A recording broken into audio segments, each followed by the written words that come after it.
Bismillah ar-Rahman ar-Rahim, walhamdulillahi rabbil alameen, wassalatu wassalamu ala nabina Muhammad wa ala alihi wa ashabihi ajma'in. Assalamu alaikum wa rahmatullahi wa barakatuh. Welcome back to the final installment of our series here in Black History Month. I'm joined, of course, with our esteemed scholar and guest, Shaykh Abdullah Hakim. Quick. Assalamu alaikum, Shaykh. Wa alaikum assalam. And we have our final session today, which is going to talk about a modern day phenomena. Of course, we've gone through this history now. We started off in ancient Egypt. Then we looked at some of the illustrious companions, forgotten heroes of the Prophet ﷺ. Then we looked at the transatlantic slave trade and the role in which Muslims played in the resistance against it. And now we're going to be talking more about the modern day manifestations of racism, of discrimination, and anti-blackness that still exists in the world today. Because a lot of the problems that once existed in history and were used to justify the horrendous treatment of black people are still well and alive today. So I wanted to first of all, Sheikh, talk to you about the concept of racism. You know, when you ever get in a debating match with people online, which I don't suggest you do, by the way, because it's extremely pointless, but people are very confused as to what actually racism is. Mm-hmm. You know, white people will tell you, anytime I go into the local, corner shop, the people there are racist towards me. And you're like, really? Are they racist towards you? Like, what does racism in and of itself as an actual manifestation actually look like? Mm-hmm. So maybe you can expand on that. When we talk about racism, when we talk about the modern day manifestations of discrimination against people based on race and ethnicity, what does that actually look like? Maybe you can give us your thoughts. Okay, Bismillah ar-Rahman ar-Rahim, wa salatu wa salam wa rasulullah wa ba'd. In order to understand racism, we need to look at the different parts of racism. Mm-hmm. Basically, the essence of racism starts with an ideology. Okay. And that is an ideology, or it is a belief, a set of beliefs that makes one group superior and another group inferior. Right. So the one group feels that because of their physical makeup or their history or whatever it is about them, and it's usually something physical, that they are superior to the other group. And that ideology is what drives everything. And maybe we'll look at some of the different ideologies and how they came about. Right. But that's the basis, ideology. The next point of it on this triangle, in a sense, is the individual expressions of racism. Okay. And that is where, for instance, racist names, where people are calling names and racist behavior. And sometimes it goes into abuse and, other areas. The worst form of that, of course, would be discrimination and then, genocide, right, where it can actually become physical. Mm-hmm. The third part is institutionalized racism. Okay. And institutionalized racism is where the superiority, inferiority concept is actually institutionalized in society. So the basis of your education, of your progress in life, of your ability to become a leader, of whether you're beautiful or not beautiful, the basic setup in society is, predicated on race. Mm-hmm. So it's become institutionalized. So unless we understand the whole issue of racism, we don't really go to the essence. So maybe a person says, well, I personally don't call anybody names. Mm-hmm. So I won't use the N-word. Okay, but they feel inside that they're better than you. Right. So they still have the ideology. Mm-hmm. Or maybe a person says, well, I don't believe in any of those ideologies. However, they have risen, high in the ranks. They're the head of the company, and there are people below them of other colors and nationalities who have twice the knowledge of them. Mm-hmm. But because they're, for instance, European, then they get that position. Right. And they say, well, I didn't call anybody names. Mm-hmm. I don't believe in any ideology. However, this is just reality. I'm here. Right. So in other words, that person is benefiting from racism. Mm-hmm. That's the institutionalized form of racism. So we need to understand all of the different aspects of racism, to go into depth into these, to fully understand how this manifests itself, and then look at the situation that we are living in today. So when we talk about the Islamic perspective towards racism, because racism is not a new phenomenon. It's something that existed many years before we did, existed even during the time of the Prophet ﷺ. There were perceptions amongst the people at that time that, you know, people like Bilal radiallahu anhu were looked down upon because of his race, right? He was, you know, people would insult him and such, referencing his race. But what did Islam come to do with racism? I mean, what did Islam say upon this, you know, particular way of thought or this ideology? What does Islam stance on it? Yeah, basically, racism in the original sense goes back to the time of the first man. And Adam alayhi salam was created from, you know, the earth, from clay. But before his time was the creation of the jinn. And the jinn were created from smokeless fire. Right. So that in that early ancient scenario, where Allah subhanahu wa ta'ala has created Adam and then takes him in front of the company of the angels. And it is said that Iblis, the jinni, was so pious, he was allowed to stay with the angels. Although the angels are created from light and they only obey Allah. But the jinn, they can disobey or obey. So then Allah said, Usjudu li Adam, bow down to Adam. And then the Quran says, Fasajadu illa Iblis.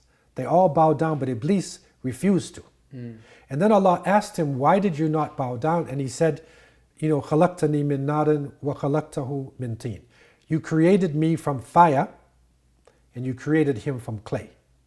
So Iblis was the first racist because he felt that because of his creation, Right. he's made from fire. That means gaseous. He can move around. He's powerful. He doesn't get tired and hungry like human beings have to take an iron pill or vitamins or whatever. Jinns have, you know, amazing strength. So by virtue of his creation, he felt that he's superior.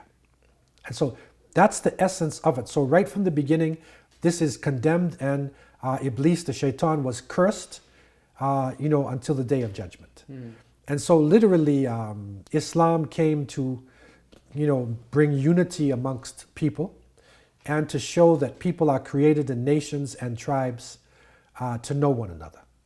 And Surah Al-Hujurat tells us this, you know, that the color difference or the language difference is not to show one is superior or inferior, but it is to show that this is part of the variations of Allah subhanahu wa ta'ala, and get to know the variations. And the Prophet ﷺ in his final sermon was saying there's no difference between an Arab and a non-Arab, or vice versa, or white or black or white, illa bit taqwa. It's only piety, right action. You know, it's not these other false constructs that separates people. So Islam was very clear in terms of, you know, theoretically the position, how people should deal with each other. And in Arab society itself, Arab culture, you know, was very powerful. Again, Arabs are not a straight ethnic group. You have light-skinned Arabs, you have dark-skinned Arabs, so not as straight as how we look at race today. However, they tended to prefer people with a lighter complexion because the Romans at the time and the Persians, they were the most powerful societies in the world. And so the most sophisticated people, materially, came from these lighter-skinned nations. And so there was a tendency for Arabs to like those lighter skin features and the hawkish nose and the high forehead, and to look against somebody with, you know, a small nose, you know, or with tight curly hair and darker complexion, to look down on that. Okay, that tendency was there. Again, it's not the same as today where the color line, you know, has been so, you know, stratified, especially in the past 500 years. But it was there. And, you know, it was dealt with right from the beginning, and it was considered to be a form of ignorance and jahiliyyah. And the Prophet ﷺ spoke out directly against this. The famous case of Bilal, the companion who was, you know, cursed and said by Abu Dhar, "You son of a black woman," right? So he used the concept of black woman, right? And so this was taken to the Prophet ﷺ, who told him, to Abu Dhar, "You have ignorance in you." And Abu Dhar was embarrassed. And he said to Bilal, "Step on my head." So they were going to deal with it right on the spot. And Bilal forgave him. So it was not tolerated. And there's a number of cases of people, one of the black companion, Julaybib, who wanted to get married. And there are other cases like this. And because of his dark complexion, people did not want to marry him. But the Prophet ﷺ intervened himself. And it was the iman of the people especially sometimes the young girls, Right. that actually said, no, I'll marry him, right? Because the Prophet ﷺ, he wants us to marry him. Right. And so they overcame this because of their iman and their faith. And so Islam's position, was clear theoretically, but Muslims sometimes are different than Islam in the sense that the way of life, the theory is there, but the culture of the people sometimes influences their ideology. It's funny though, because when you mentioned the fact that Iblis was the first racist, it's like anyone who follows in that particular way of thinking is following the sunnah of Iblis. That's right. Right. So they become like a devil in a sense. Yeah, subhanAllah. It's a very devilish thing. Racism is a very evil, devilish, concept. It is, and it's from the highest points of arrogance, right? To assume that by no virtue of your own, you're better than someone. It's not even like you did anything to become white, or you did anything to achieve your race or your status. You just happened to come out of the womb that way, right? That's right. So it is That's a combination of ignorance and arrogance, and it's compounded by that fact. But why is the case that still to this day, I mean, we are people that, we have the message of the Prophet ﷺ, we have the Quran, we know the Seerah, we know companions like Bilal. Why do you feel like still in many Muslim societies this type of thinking prevails, even though the Prophet ﷺ did such a fantastic job in his own time, in his own community, of educating, of teaching his companions, of teaching his people? Why is it that still to this day we still fall into that trap? Well, we have to recognize that we are influenced by our cultures. And so the person comes from Africa or India or China or Europe, it does have an influence on us. And Islam is like a filter. So you have a certain liquid that has sticks in it and impurities, and you pour it through the filter, right? And then it's you cleaned out the impurities. Right. But it's still the same liquid. So if it was milk, it's still milk. If it was juice, it's still juice. But Islam purified the juice or the milk. Right. So this is the struggle that people have, because sometimes they can't distinguish between Islam and their culture. Unless they have a culture of learning, where they go back to the sources and where they're relating to the early generations and the example of the Prophet ﷺ, then they can easily fall into some of the problems. One good example of this, and one of the beginning clearest examples of early racism, is the caste system of India. Now, we go back a few thousand years, we see that the early Europeans, coming out of either Russia or the Volga River like Germany, in a drought, a famine, they had to migrate. And so they migrated, and they're very hungry and very aggressive. They migrated into northern India. And so they developed a system, the caste system, which literally is based on race. Because the word in the early language, Sanskrit, is varna. Varna for caste, it actually means color. So they developed a system. The native people of India were the Dravidian people, known as like Tamil today. This is African dark-skinned people. Right. We believe originally came from Africa. Okay. So they were very dark complexioned people who lived there for a couple thousand years. Right. And the white Brahmins are now coming from the north. So the white people then developed this system which they connected to their religion. And they said that human beings are created in different groups. And you have the gods, and gods for different purposes and reasons. And then you have the Brahmins. And the Brahmins are the priests, they are the scholars, and of course they're the lighter skinned people. The closest to white that you are generally is the Brahmins. Right. So you have the Brahmin caste, which is on the top and gets all the benefits. And then you have the warriors and the kings. So that's the next caste down. Then you have the merchants and business people and whatnot. Then you have the common people. And they're getting darker and darker, by the way. And then you have untouchables. Right. And the untouchables is a group of people right on the bottom. For the most part, they are dark-skinned Indian people. And they basically clean the streets and they clean the toilets. So toilet cleaning, and their racism was so bad that a Brahmin would believe if a untouchable person came in the room, they would have to burn everything in the room. Wow. because the presence of that person, made everything filthy, like we call it najis, like ceremonially unclean. Wow. That's the level of racism, man. And they believed in a system where people, are born and die and are reborn. Right. So life continues. And so when you die, if you're a good person, if you're an untouchable, then you rise up to a higher level. If you are a good person, then you can go to a higher level till you reach the point of a Brahmin. And if you're a Brahmin and you lived with all of their rules and in spirituality, then you can reach nirvana, which is like paradise with the gods. Right. But you can't get there until you literally born and are reborn, die, continue to go up the ladder to the top. If you're on one level and you do bad, you're going back down. And if you're an untouchable and you do wrong, you could turn into a monkey or a pig or a chicken or something like that. It's the only thing left, huh? As you turn into an animal. So that system literally institutionalized the racism. See, this is your institutionalized form. And this is the most dangerous form of all, of course, in its manifestation. And you literally can't change your caste in India. And so this is a reality. The caste system it has been outlawed now, that the new governments are outlawing it. But it's a struggle that they're going through in terms of the culture. It's still there amongst the people. Right.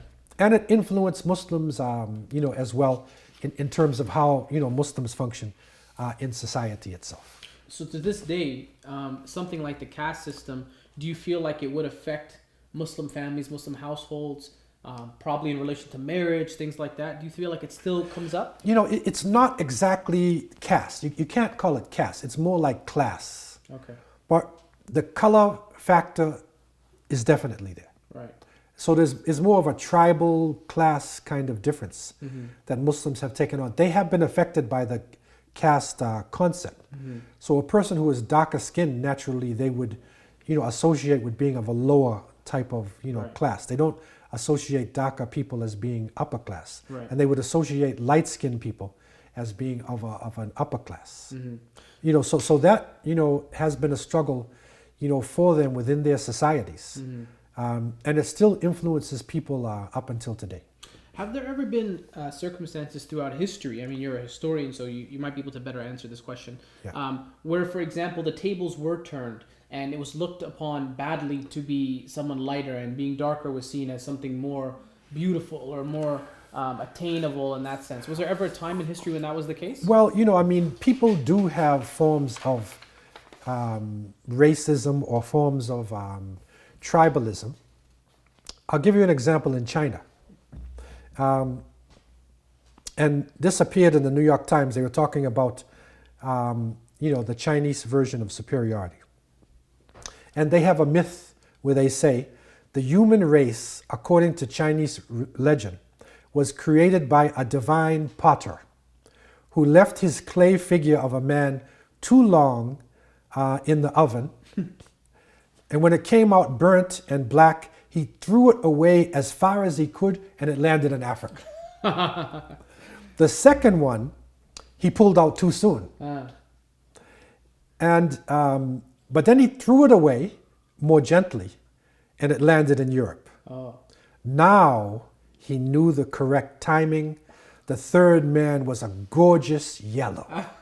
And from him, the East Asian races descended. You see the concept? So what happened to everything in between? So everything, sort of like, cooked, not too burnt or not too light, just in between. So this is their concept now. Right. And just imagine now, amongst the Arabs, they have this thing called shummul unuf. And that is that hawk nose. They considered to have a high bridge nose to be a sign of beauty. Really? That was part of an Arabian culture. Okay. And but when the Arabs went to China, the Chinese people who don't have a hawk nose, right? They're looking at the Arabs and saying, like, what happened to your nose, man? Like, you look like a pelican or some kind of, so to them, right? It's a strange, phenomena you are. Right. So see, this is how racism, it's illogical thing, right? Yeah. And, you don't appreciate the difference, but you feel that your look is superior, and this influences the way you deal. Another example of this that I experienced personally, I lived in South Africa for 10 years. Right. And in South Africa, it was the apartheid system. And apartheid is the separation. And so this was instituted by the Nationalist Party from 1948 to 1994. And so I witnessed this, it was the end of it. I came in the late 90s. Right. But So you were there during apartheid? no, it was just right after it. Oh, right after apartheid. But the remnants are still there. Right. And so, it was a horrible thing. So what they did was they divided people into white, which would be mainly the Dutch and the British. And then you have colored. So the colored is a person of mixed, white and African. Or it could be Indian. Or it could be Malay. Okay. Right? This is generally the color. Indians and Malays were considered colored? They're considered colors. Okay. And then the African is on the lowest caste. Right. And this is the African nations, Sutu, Zulu, Xhosa, Swana, and the African nations. Right. They had a problem though, is when Chinese person came in, and Koreans, they said what to do with them, man, because they couldn't, so they made them honorary whites. Oh, really? And they put them in the worst section of the white area. Oh. And when Arabs came too, they had a little bit of a problem. Okay. So they made them honorary whites. Really? So they literally divided up the society. So if you're in the white area, your education is better, your housing is better, you have a wide house, good land, the infrastructure is better, the quality of your life is better. If you're in the colored section, you're in a middle zone. So it's not as good as the white, but it is not as bad as the African section. Right. If you're in the African section, then you're in tin shacks, you're in the worst possible condition, and your life is a life of labor. Right. And it's institutionalized. And I was shocked to find out, I was living in Cape Town, and one of my friends, he was colored from the Malay background. And, he was a builder. So you would have crews of people that would work for him to build houses. And he told me that literally during apartheid, that, the only people who could do skilled labor, the whites, of course, didn't work with them at all, but the skilled labor had to be colored. If they found an African person who was reading and writing, or who was laying cement, or doing carpentry, you can go to jail for giving that person skills. The only thing the African could do was hard labor, carrying things, digging the ditches. You could not learn skills. So this was literally institutionalized. So logically, how do they even justify that? What makes them feel as though they intellectually are superior to others? I just don't understand the logic behind that type of racism. How do they justify that? Well, again, you see, you look at the case of the Brahmins, they're motivated economically because they're a settler community, settling in India. In this case, it was the Dutch and it was the British, especially the Dutch now putting this. They settled in South Africa, and they needed to conquer the land and take control of the land. And they were motivated by a distorted version of the Bible. Okay. And in that biblical understanding, the story of Ham, one of the sons of Noah, who saw his father in his nakedness, drunk, and he was cursed that he would serve the other brothers until the day of judgment. So they believed that African people should be the servants and the slaves of European people. They felt that this is just how human beings are created. And this is your ideology again. And they would use this word kafir, which they actually got from Arabic. It means a non-believer. But they would say you kafir, meaning you're black. And so they would use that term. I don't know. I heard that in South Africa, and I couldn't understand where did it come from. Yeah, it must have come from Arabic. Yeah. I don't know how they got that, because you obviously have black Muslims. Yeah. But somehow maybe they looked at light-skinned Arabs as, they're looking down on Africa. I don't know how they got that, because it has nothing to do with Islam. Yeah. But again, that's your ideology coming from the biblical sources. You have your names and your treatment of people, your behavior, and then you have your institution. So this is how it's instituted now and how it plays its role. And this influenced the minds of the people up until the late 90s. When I was there were colored people, who were afraid to go in the African section. Really? And they were also afraid to talk straight to European people. So I came there to help with the Islamic movement. And, I being a person, because, I am light-skinned, black in America, you would consider me a colored in South Africa. Oh, nice. You got to upgrade. Right.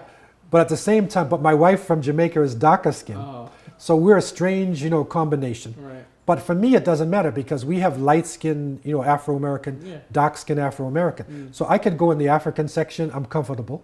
I can go in the white section and look the white man in his eyes and talk to him, whereas they couldn't do that. Right.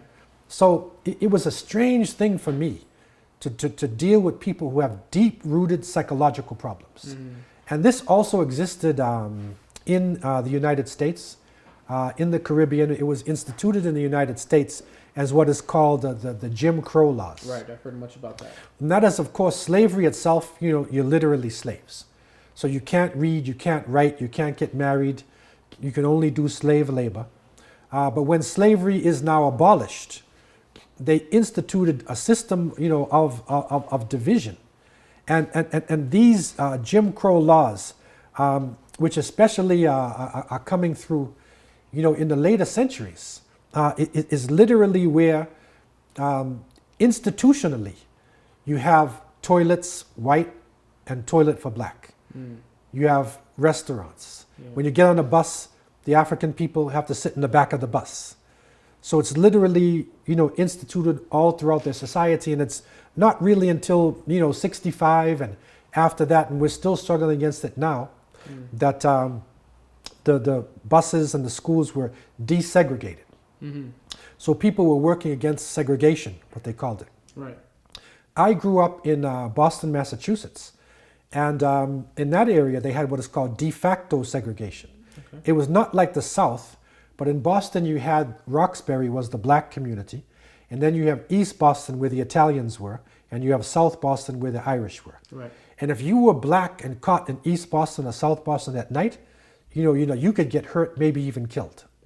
Wow. So they literally, institutionally, it had a big impact on job skills, on education, on so many things in the society, until the civil rights movements came about and started breaking a lot of this down, until it could reach a better level. But unfortunately, this is something that people are still facing today, and it's racism. Unfortunately, it's raising its head again, and it's coming back to the surface. And we see, very unfortunately, in the 21st century, where we should actually be far away from racism, we see that it actually has returned and it's reared its ugly head. And we see right-wing Nazi-like movements, the alt-right movement in America. We see like Nazi-type groups in Scandinavia. We see in Amsterdam, we have this person, Anders Breivik, who killed the people in Norway, and literally shot them down. And when he comes into the court, he does a Nazi salute. You have people on the alt-right who literally were, saluting, the election of Donald Trump and putting out Nazi signs. Nazi swastikas were written all over, buildings in America. In some places, it was in Queens, New York. This is before the inauguration. In Queens, New York, there was a case of, white students getting in a bus, and the people of color, they said, now get in the back of the bus, because Donald Trump is going to be elected. Wow. And so they literally were bringing back this hatred, and it's very unfortunate thing, but the world is changing now, and the domination of the European race, which for the last 500-600 years, in Europe and many parts of the world, and especially the last 300 years or so, the colonial period, dominating the world, this is coming to an end now.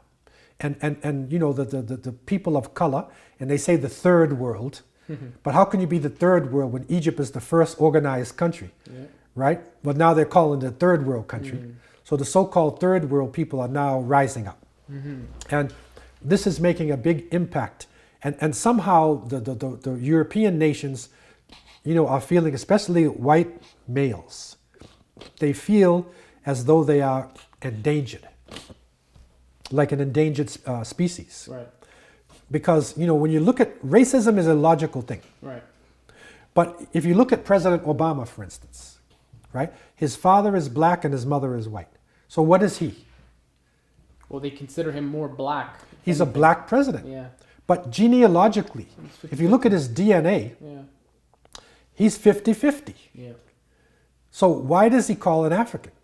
So what happens is, anytime there's a mixture, if Chinese marries European, that's a Chinese baby. Yeah.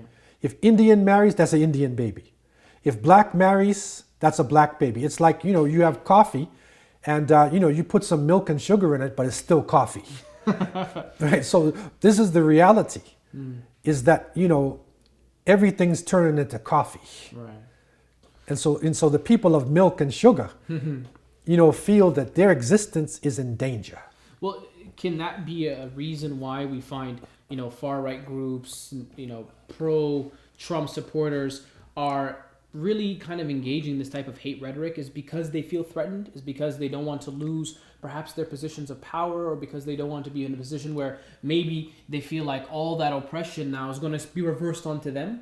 This is probably part of it. Some of it is economic, because America is going down anyway. Right. And a lot of the benefits that they were getting, in the 50s and, the part of the 60s, they're starting to lose these benefits.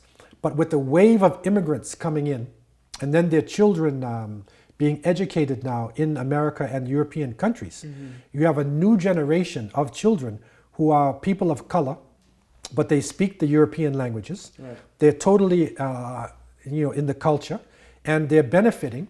And in the case of Muslims, because they're probably less prone to take alcohol and drugs, they're probably they're better students. They're doing really well in school. Yeah.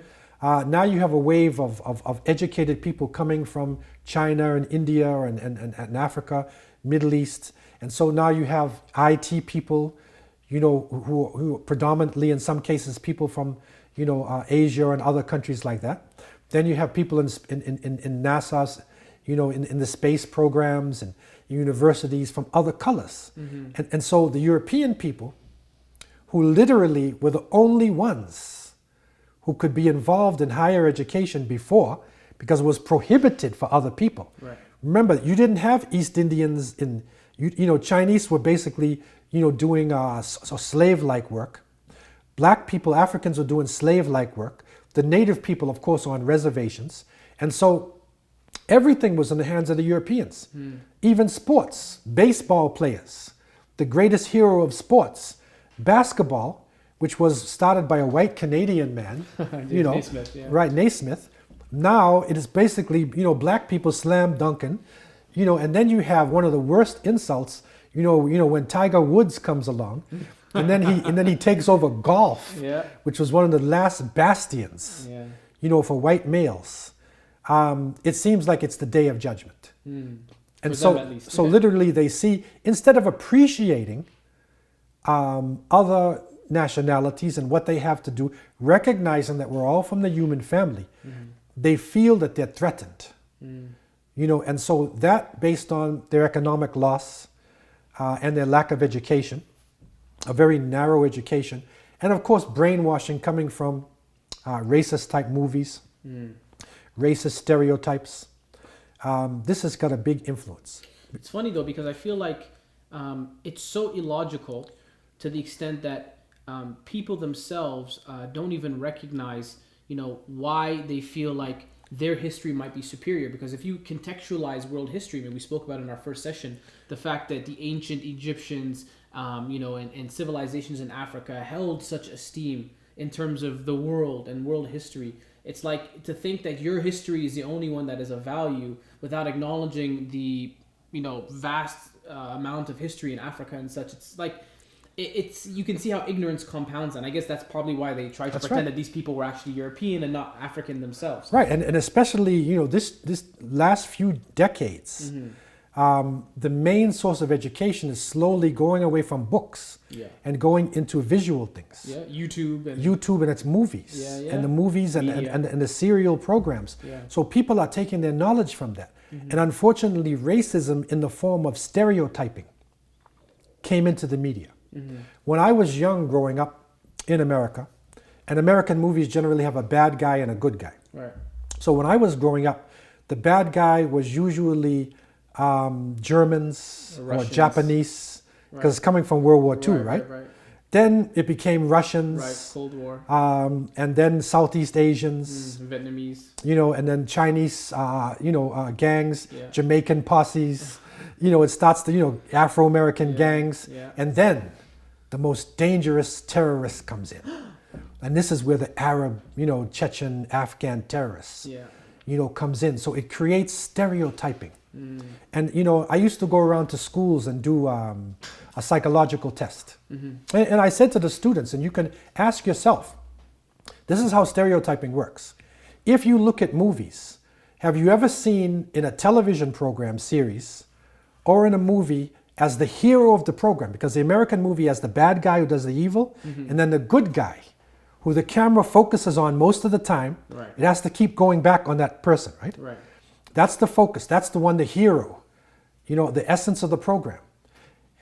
Have you ever seen a Chinese person as a hero in a mainstream program? What comes in your mind? Kung Fu. Jackie Chan. Jackie Chan, right? Jet Li. Right. Bruce Lee. Right. As if all Chinese people fight Kung Fu. Yeah. That's a stereotype. Because the only people who fight Kung Fu are the ones who study it in China. Yeah. It's not in their DNA to fight Kung Fu. See how the stereotyping goes. Right. If you look, for instance, at the movies, have you ever seen, and this is interesting, have you ever seen an Indian person who's the hero of a mainstream program? Think about this. Unless it's a Bollywood. Yeah, and we're not talking about Bollywood. No. You can have you ever seen a Malaysian person on a program? No. No. And there's millions of Malays, hundreds and millions of Malays in the world. Yeah. Now, let's go to African. Have you ever seen an African person as the hero of a mainstream program? Now, let's take out no dancer, no joker, no idiot, no oversexed person, no criminal as the hero. Now, recently when I was growing up, a person named Sidney Poitier, he broke the color line. Right. And now recently, who can you think of now? Well, Denzel gets a few good roles here and Denzel, there. Wesley Snipes, Will Smith, maybe. Will Smith, they have reached there. Yeah. That's only recently. Yeah, still confined. Generally speaking, and up until now, if you have a movie and the people are fighting aliens, and there's 7 people in the space crew, and the alien is eating up one by one, the black guy is going to die about 40 minutes into the movie. He's always the appetizer. Right. That alien is killing people. Yeah. I look at the black brother, I say, brother, you're going down. You definitely You going better down. get a head start and start running. Because you will not make it to the end. Yeah. You see, that's stereotyping. Right. Now, an Arab or a Muslim, you will hardly ever see it as the hero of a mainstream program. It is usually a terrorist or somebody involved in violence. Yeah. This creates stereotyping, which also creates what is called prejudgment, which is prejudice. These are all manifestations of racism. It's more the behavioral thing. Right. So it causes prejudice where a person will look at an individual and feel that they should do certain jobs or they shouldn't do certain jobs. So this has impacted us, and it's still impacting us up until today. Our young people are looking at, Luke Skywalker, and Princess Leia, and then Darth Vader in black, right? So they're still being fed this, not as much as before, Right. but they're still being fed this ideology that creates a superior mind and an inferior one. Both are sick. Yeah.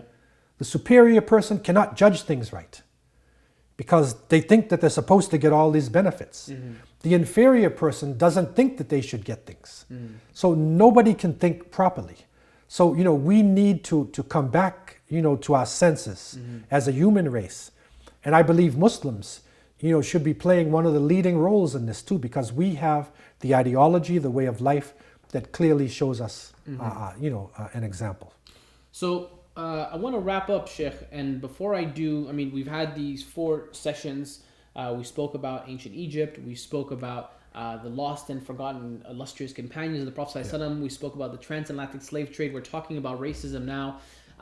there is this common theme in a lot of these discussions and a lot of these topics, which is this notion of discrimination, this notion of racism that Black and African people have experienced, whether it be not acknowledging their achievements in ancient Egypt, or whether it be the discrimination perhaps Black people received even during the time of the Prophet ﷺ. It could be now the usage of the Bible and other propaganda tools to enslave African people. And today you look at movements like Black Lives Matter, and you look at the constant need for social justice reform, prison reform, the fact that Black American men, specifically African Americans in the prison system in the U.S., are above par in terms of representation. They're way too many to begin with. But what are the solutions? Because it seems like racism, it seems like discrimination has been a plague that has been, affecting Bani Adam for countless millennia. What is the solution to this, disgusting really way of thinking? I mean, how do we make sure that our future generations, the kids coming up in the next generation, don't fall into that trap in the same way that many of us have fallen into before them? Well, again, I think that, the younger generation should look at the three parts of racism for solutions. Number one, it's the ideology. To first recognize the fact that people of African descent, and of course there are other people in the West who have suffered, the First Nations people, the Hispanic people, of course. But this is Black History Month, Right. and we're looking at people of African descent. Right. To recognize the fact that people of African descent, came here, not on the Nina Pinta and the Santa Maria of Columbus. They did not land at Plymouth Rock, right? As Malcolm said, Plymouth Rock landed on them. In other words, we came here as slaves and political prisoners. So immediately, everything is restricted. Marriage is not allowed until 1865. Laws are made against us. Education is restricted. A reaction comes with the Ku Klux Klan and these right-wing organizations, terrorizing people, destroying the psyche, the very family broken up, Black women being raped systematically, for a few hundred years. So the whole concept of family being broken down. So we have to recognize that, the way the society is geared, and then even it came in music. In the 60s we had what we call conscious music, where there were people who were singing conscious songs, and then they had this movie called Superfly, and then gangster rap comes in. Right. So the gangsters are now, the heroes. Right. So the gangster is the hero. Cocaine and other drugs flooded in the community in the 60s when there was a rebellion, when people were standing for civil rights. Crack cocaine was developed. Stop and frisk. And then, the law that if you have three, felonies, if you're charged 3 times, you have life in prison. 3 strikes and you're out. So this is what we're calling now mass incarceration. It is a new Jim Crow. And Michelle Alexander wrote an excellent, book on this. It's the new Jim Crow that we are facing. So people in general, and Muslims in particular, need to realize that what has happened to African people is not, he's lazy, why don't you get a job? It is institutionalized racism. So number one, we deal with the ideology. And we recognize we all created, from the same source. We're all part of the same family. Prophet Muhammad, peace be upon him, said there's no preference of white over Black, or vice versa. It's only your piety and right action. Right. Next is the words. In some of our cultural languages, you have curse words for Black people. Many in Arabic-speaking people, they say abd, which means slave. And this is wrong. These words in some forms of Somali, they say adon, which also means slave.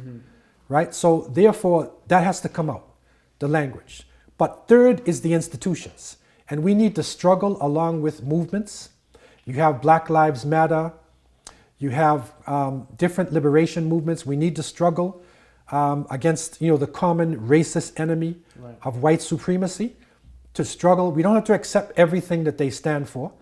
We stand clear with our Islam, but we have to recognize there are common factors that are influencing all of our lives as human beings. And this is part of Islam. Because Prophet Muhammad ﷺ said, if you see evil, change it with your hands. And if you can't do that, then your tongue, say something. If you can't do that, feel it in your heart. But that's the weakest form of faith.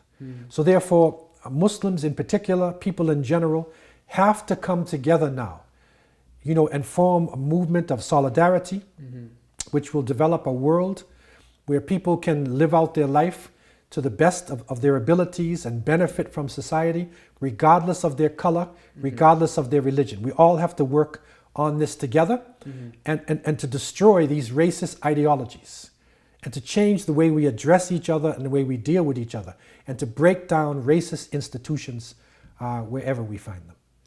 Well, I think definitely a lot to digest, and I'm hoping, really hoping and praying that the people watching, inshallah, will take this message and impart it upon themselves, impart it upon others, and really live by this mantra, because as Muslims, as people of consciousness, we have an obligation to leave this world better than the way we found it. And I'm hoping, inshallah, that generations forthcoming will take that upon themselves and use that as a form of responsibility to really, eliminate things like racism and discrimination from the face of this earth. So, Jazakallah khairan, Shaykh, for giving us your time. These sessions have been extremely enlightening, and may Allah bless you and preserve you and increase you in many years in knowledge. And for all of us watching, inshallah, please do share these videos. These were made completely fi sabilillah. We were just doing this because we felt like this was a great opportunity to impart upon knowledge to the younger generations and everybody out there watching. So I really do hope that you benefited. If you have, please make dua for us as well, and the brothers and everyone working behind the scenes as well to make this happen. May Allah bless you all, and thank you all for watching. Jazakumullah khairan. Wassalamu alaikum wa rahmatullahi wa barakatuh.